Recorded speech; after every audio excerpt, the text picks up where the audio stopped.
ഒരു കംപ്ലീറ്റ് സൈക്കിളിലെ average value of A C, അതായത് ഐ ആവറേജ് 0 ആണെന്ന് നമ്മൾ കണ്ടു.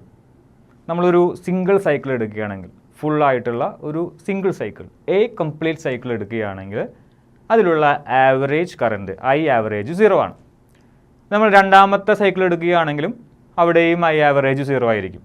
മൂന്നാമത്തെ സൈക്കിളുകൾ എടുക്കുകയാണെങ്കിലും, അത് നാലാമത്തെ എടുക്കുകയാണെങ്കിലും അഞ്ചാമത്തേതും ഒക്കെ, അതായത് നമ്മളൊരു 50 സൈക്കിൾ എടുത്തു കഴിഞ്ഞാലും ഓരോ സൈക്കിളിലെയും average value of A C 0 ആയിരിക്കും, ഐ ആവറേജ് 0 ആയിരിക്കും. വീണ്ടും നമ്മൾ 50 സൈക്കിളിലത്തെ എല്ലാ കറണ്ടിനെയും കൂടി കൂട്ടി അതിൻ്റെയും ആവറേജ് എല്ലാം കൂടി നമ്മൾ നോക്കിക്കഴിഞ്ഞാലും ഏത് തരത്തിൽ കാൽക്കുലേറ്റ് ചെയ്ത് കഴിഞ്ഞാലും average value of A C alternating current 0 തന്നെയായിരിക്കും. പക്ഷേ നമുക്കൊന്ന് ആലോചിക്കാം, KCB നമ്മുടെ വീടുകളിലേക്ക് തരുന്നത് ഇതേ ഓൾട്ടർനേറ്റിംഗ് കറണ്ട് തന്നെയാണ്. 50 ഹെർട്സ് ഫ്രീക്വൻസിയുള്ള ഓൾട്ടർനേറ്റിംഗ് കറണ്ടാണ് നമ്മുടെ വീടുകളിലേക്ക് എത്തുന്നത്. ഒരു സൈക്കിളിലെ ആവറേജ് വാല്യൂ ഓഫ് കറണ്ട് 0 ആണ്. രണ്ടാമത്തെ സൈക്കിളിലെയും 0 ആണ്, മൂന്നാമത്തെ സൈക്കിളിലെയും 0 ആണ്. 50 സൈക്കിൾ ഉണ്ടെങ്കിൽ 50 സൈക്കിളിലെയും average value of current A C alternating current 0 ആണ്. പക്ഷേ ആ ഓൾട്ടർനേറ്റിംഗ് കറണ്ട്, ആ എ സി, ആ കറണ്ട് ആക്റ്റീവാണ്. നമ്മുടെ വീടുകളിൽ ബൾബുകൾ പ്രകാശിക്കുന്നുണ്ട്, അതുപോലെ തന്നെ നമ്മുടെ വീടുകളിലെ ഇലക്ട്രോണിക് ഉപകരണങ്ങൾ വർക്കും ചെയ്യുന്നുണ്ട്. പക്ഷെ നമ്മൾ മാത്തമെറ്റിക്കലായിട്ട് നോക്കിയപ്പോൾ ഒരു സൈക്കിളിൽ ആവറേജ് വാല്യൂ ഓഫ് കറണ്ട് 0 ആണെന്നാണ് കിട്ടുന്നത്. 50 സൈക്കിൾ ഉണ്ടെങ്കിൽ 50 സൈക്കിളിലെയും ആവറേജ് വാല്യൂ 0 ആണെന്നാണ് കിട്ടുന്നത് മാത്തമെറ്റിക്കലി. അതുപോലെ തന്നെ ഗ്രാഫ് വരച്ച് നോക്കിയപ്പോഴും ക്രസ്റ്റിലുള്ള എല്ലാ പോസിറ്റീവ് വാല്യൂസിനും കറസ്പോണ്ടിങ് ആയിട്ട് ട്രഫിൽ നമുക്ക് നെഗറ്റീവ് വാല്യൂസ് ഉണ്ടെന്ന് മനസ്സിലായി. അപ്പോഴും നമ്മൾ ആവറേജ് എടുത്ത് നോക്കിയപ്പോൾ average value of A C 0 തന്നെയാണ്. അങ്ങനെയെങ്കിൽ ഒന്ന് ചുരുക്കി പറയേണ്ടി വരും, നമുക്ക് ഏത് സൈക്കിൾ എടുത്തു കഴിഞ്ഞാലും average value of A C 0 ആണ്. ഫസ്റ്റ് സൈക്കിളും സെക്കൻഡ് സൈക്കിളും ഏതെടുത്തു കഴിഞ്ഞാലും 0 ആണ്. 50 സൈക്കിൾ ഒരുമിച്ച് എടുത്തു കഴിഞ്ഞാലും 0 ആണ്. പക്ഷേ ആ കറണ്ട് അവിടെ ആക്റ്റീവാണ്. ആ കറണ്ട് അവിടെ ഉള്ളത് കൊണ്ടാണ് നമുക്ക് ബൾബുകളെ പ്രകാശിപ്പിക്കാൻ കഴിയുന്നതും നമ്മുടെ വീടുകളിലെ ഇലക്ട്രോണിക് ഉപകരണങ്ങളെ പ്രവർത്തിപ്പിക്കാനായിട്ട് കഴിയുന്നതും. പക്ഷേ മാത്തമാറ്റിക്കലി നമുക്കത് 0 ആണെന്ന് കിട്ടുകയും ചെയ്തു.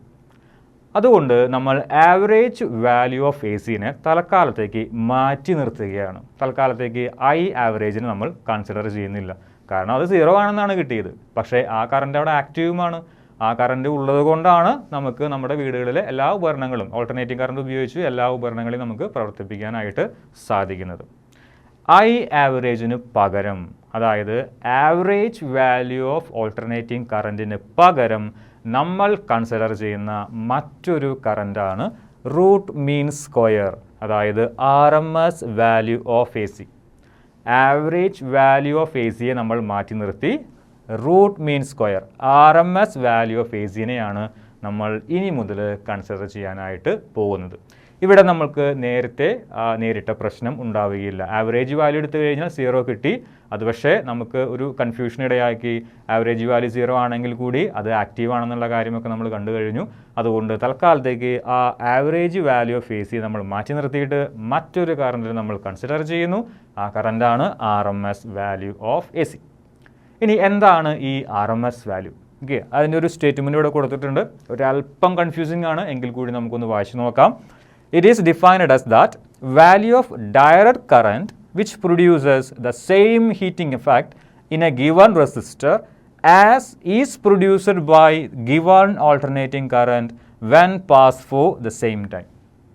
പെട്ടെന്ന് നമ്മൾ വായിച്ചു നോക്കുമ്പോൾ ഒന്നൊന്ന് മനസ്സിലാക്കാനായിട്ട് ഒരല്പം ചെറിയൊരു ബുദ്ധിമുട്ടുണ്ട്. നമുക്ക് ഓരോ സ്റ്റെപ്പ് വൈസ് ആയിട്ട് നോക്കാം.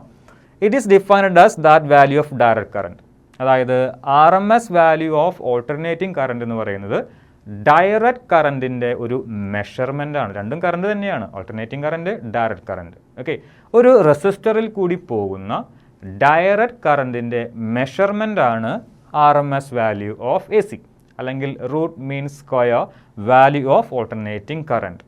ഇനി ആ ഡയറക്റ്റ് കറണ്ട് നമ്മൾ എന്തിനു വേണ്ടിയിട്ടാണ് ഉപയോഗിക്കുന്നത് നോക്കാം നമുക്ക്. Which produces, that direct current produces the same heating effect in a given resistor as is produced by given alternating current when passed for the same time. എൻ്റെ മാർക്കർ പെൻ ഞാനൊരു resistor ആയിട്ട് എടുക്കുകയാണ്. ആദ്യമായി ഞാൻ ഇതിൻ്റെ ഉള്ളിൽ കൂടി ഒരു ഓൾട്ടർനേറ്റിംഗ് കറണ്ടാണ് പാസ് ചെയ്യുന്നത്. ഡയറക്റ്റ് കറണ്ട് അല്ല, ഓൾട്ടർനേറ്റിംഗ് കറണ്ട്. 1 മിനിറ്റ് സമയത്തേക്ക് ഞാൻ ഓൾട്ടർനേറ്റിംഗ് കറണ്ട് പാസ് ചെയ്തു. കൃത്യം 60 സെക്കൻഡ്, അതായത് 1 മിനിറ്റ് സമയത്തേക്ക് ഓൾട്ടർനേറ്റിംഗ് കറണ്ട് ഈ റെസിസ്റ്റർ കൂടി ഞാൻ പാസ് ചെയ്തു. അങ്ങനെയെങ്കിൽ ഈ റെസിസ്റ്റർ എനിക്ക് ഇങ്ങോട്ട് ഹീറ്റ് തരും. വിചാരിക്കുക 100 ജൂള് 100 ജൂള് എനർജി 1 മിനിറ്റ് കൊണ്ട് എനിക്ക് ഓൾട്ടർനേറ്റിംഗ് കറണ്ട് തന്നു. ഇനി ഞാൻ ഇതിനെ തണുക്കാൻ അനുവദിക്കുക, കുറച്ച് നേരം വെറുതെ വയ്ക്കുക. അതിനുശേഷം ഓൾട്ടർനേറ്റിംഗ് കറണ്ടിനെ മാറ്റി ഞാൻ എന്ത് കറണ്ട് ഇതിൽ കൂടി പാസ് ചെയ്യുകയാണ്? ഡയറക്റ്റ് കറണ്ട് പാസ് ചെയ്യുകയാണ്. അത് എത്ര എമൗണ്ട് ആണെന്നൊന്നും ഞാൻ പറയുന്നില്ല. ഓൾട്ടർനേറ്റിംഗ് കറണ്ടും എത്ര എമൗണ്ട് കടത്തി വിട്ടുമെന്ന് ഞാൻ പറഞ്ഞിട്ടില്ല. സമയവും പറഞ്ഞു, അതുപോലെ തന്നെ എത്രത്തോളം ഹീറ്റ് എനിക്ക് കിട്ടിയെന്നും പറഞ്ഞു. അതേപോലെ തന്നെ ഡയറക്റ്റ് കറണ്ട് എത്രയാണെന്നും പറയുന്നില്ല. ഡയറക്റ്റ് കറണ്ട് ഇതിൻ്റെ ഉള്ളിൽ കൂടി 1 മിനിറ്റ് സമയത്തേക്ക് മാത്രമേ കടത്തിവിടാനായിട്ട് പാടുള്ളൂ. ആ 1 മിനിറ്റ് സമയം കൊണ്ട് എനിക്ക് എത്ര എനർജി കിട്ടുകയും വേണം? 100 ജൂള് എനർജി കിട്ടുകയും വേണം. അങ്ങനെയെങ്കിൽ എത്രത്തോളം ഡയറക്റ്റ് കറണ്ട് 1 മിനിറ്റ് സമയത്തേക്ക് 100 ജൂൾ എനർജി കിട്ടുന്നതിന് വേണ്ടി പാസ് ചെയ്താലാണ് എനിക്ക് ആ എമൗണ്ട് ഓഫ് ഹീറ്റ് എനർജി കിട്ടുക. That amount of direct current or the value of direct current is called RMS value of alternating current. ഒന്നും കൂടി പറയാം. ഞാനിതിൻ്റെ ഉള്ളിൽ കൂടി ആദ്യം ഓൾട്ടർനേറ്റിംഗ് കറണ്ടിനെയാണ് കടത്തിവിട്ടത്. ആ ഓൾട്ടർനേറ്റിംഗ് കറണ്ടിൻ്റെ RMS വാല്യൂ ആണ് കണ്ടുപിടിക്കാനായിട്ട്. അപ്പോൾ ആദ്യമായി ഞാൻ എന്ത് ചെയ്തു? ഒരു ഓൾട്ടർനേറ്റിംഗ് കറണ്ട് കടത്തിവിട്ടു. RMS വാല്യൂ കണ്ടുപിടിക്കേണ്ട ഓൾട്ടർനേറ്റിംഗ് കറണ്ടിനെ ഞാൻ ഇതിൻ്റെ ഉള്ളിൽ കൂടെ കടത്തിവിട്ടു. 1 മിനിറ്റ് സമയത്തേക്ക്, എക്സാമ്പിൾ മാത്രമാണ്, 1 മിനിറ്റ് സമയത്തേക്ക് ഞാൻ കടത്തിവിട്ടു. എനിക്ക് 100 ജൂൾ എനർജി ഇങ്ങോട്ട് കിട്ടി, എനിക്ക് കിട്ടി. ഇനി എന്ത് ചെയ്യണം? ഞാൻ ഡയറക്റ്റ് കറണ്ട് പാസ് ചെയ്യണം. എത്രത്തോളം ഡയറക്റ്റ് കറണ്ട് പാസ് ചെയ്യണമെന്ന് ഞാൻ തൽക്കാലത്തേക്ക് പറയുന്നില്ല. പക്ഷേ 2 കണ്ടീഷൻ അവിടെ സാറ്റിസ്ഫൈ ചെയ്യണം. ഒന്ന്, ആദ്യം കടത്തിവിട്ട ആ 1 മിനിറ്റ് ആ സമയത്തേക്ക് മാത്രമേ ഇതിൻ്റെ ഉള്ളിൽ കൂടി ഡയറക്റ്റ് കറണ്ട് കടത്തിവിടാനായിട്ട് പാടുള്ളൂ. രണ്ടാമത്തെ കണ്ടീഷൻ, എത്രത്തോളം ഡയറക്റ്റ് കറണ്ട് കടത്തിവിട്ടു എന്നൊന്നും എനിക്ക് അറിയേണ്ട ആവശ്യമില്ല. എത്രത്തോളം എനർജി എനിക്ക് കിട്ടണം? 100 ജൂൾ എനർജി എനിക്ക് കിട്ടണം. 1 മിനിറ്റ് സമയം കൊണ്ട് അതേ 100 ജൂൾ എനർജി തന്നെ എനിക്ക് കിട്ടണം. അതിനു വേണ്ടി എത്രത്തോളം എമൗണ്ട് ആണ് പറയുന്നത്, എത്രത്തോളം ഡയറക്റ്റ് കറണ്ട് ഇതിൻ്റെ ഉള്ളിൽ കൂടി പാസ് ചെയ്യണം. That value of direct current is called as RMS value of the previous alternating current. ഇതാണ് അതിൻ്റെ ഡെഫിനിഷൻ. ഒന്നുകൂടി വായിച്ചു നോക്കിക്കഴിഞ്ഞാൽ കുറച്ചും കൂടി ക്ലിയർ ആവും നിങ്ങൾക്ക്. It is defined as that the value of direct current which produces the same heating effect in a given resistor as is produced by given alternating current when passed for the same time. ഇനി AC-യുടെ alternating കറണ്ടിൻ്റെ RMS വാല്യൂവിനെ നമ്മൾ represent ചെയ്യുന്നത്, denote ചെയ്യുന്നത് IRMS എന്നാണ്. It is denoted by IRMS, root mean square RMS, IRMS.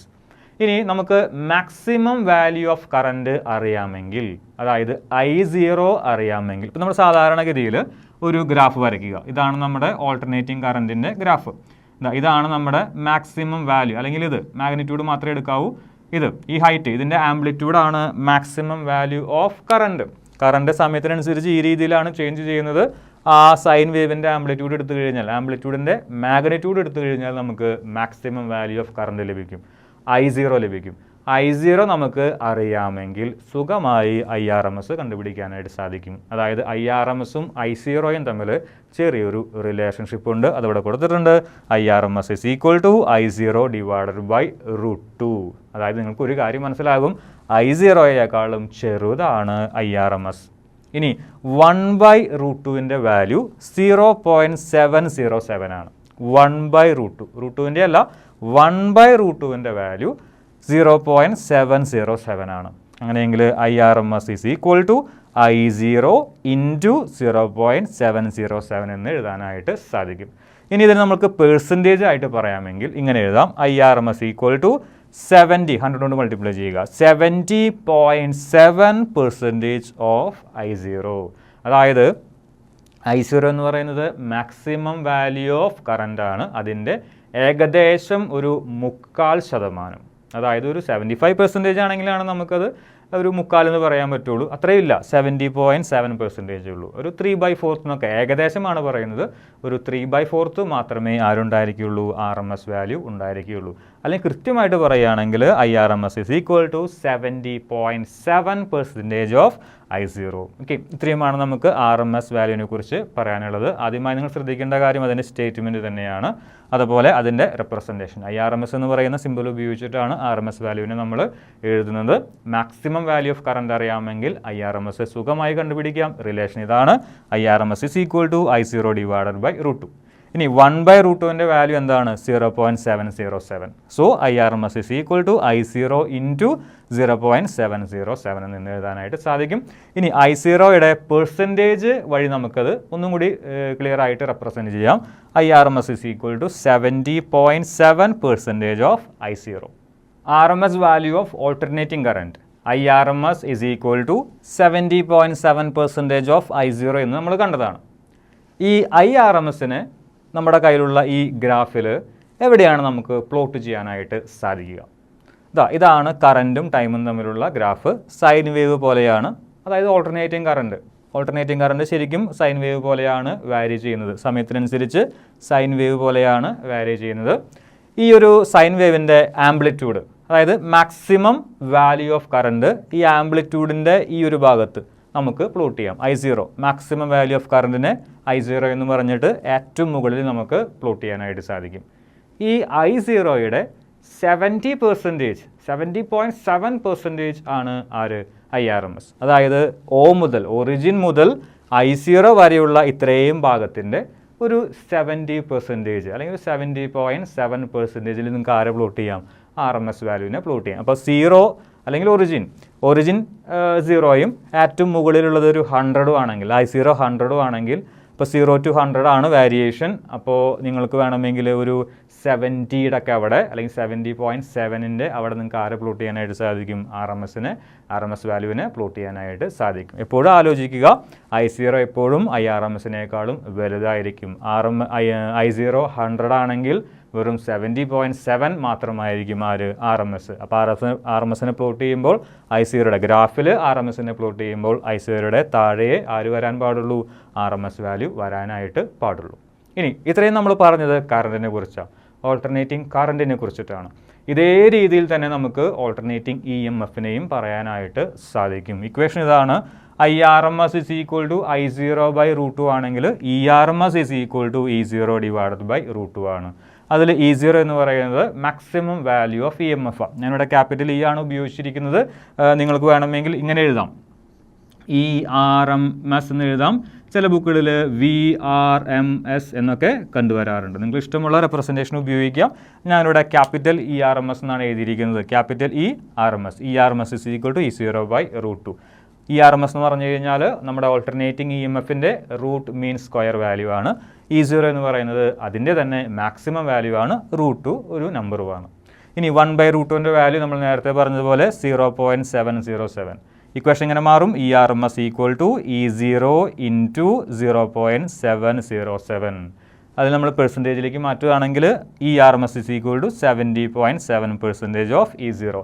Graph നിങ്ങൾക്ക് ഇതേപോലെ തന്നെ വരയ്ക്കാം. Sine wave വരയ്ക്കുക. മുകളിൽ ഇവിടെ കറൻറ്റും ടൈമും ആണെങ്കിൽ നിങ്ങൾ EMFനെയാണ് പ്ലോട്ട് ചെയ്യാൻ ഉദ്ദേശിക്കുന്നതെങ്കിൽ EMFും ടൈമും വരയ്ക്കുക. ഏറ്റവും മുകളിൽ E0 എഴുതുക. അതിന് ഒരു 70.7% ആയിട്ട് ERMSും പ്ലോട്ട് ചെയ്യുക. ഓക്കെ, അപ്പോൾ IRMS is equal to I0/√2, ERMS is equal to E0 divided by √2. IRMS is equal to 70.7% of I0, ERMS is equal to 70.7% of E0.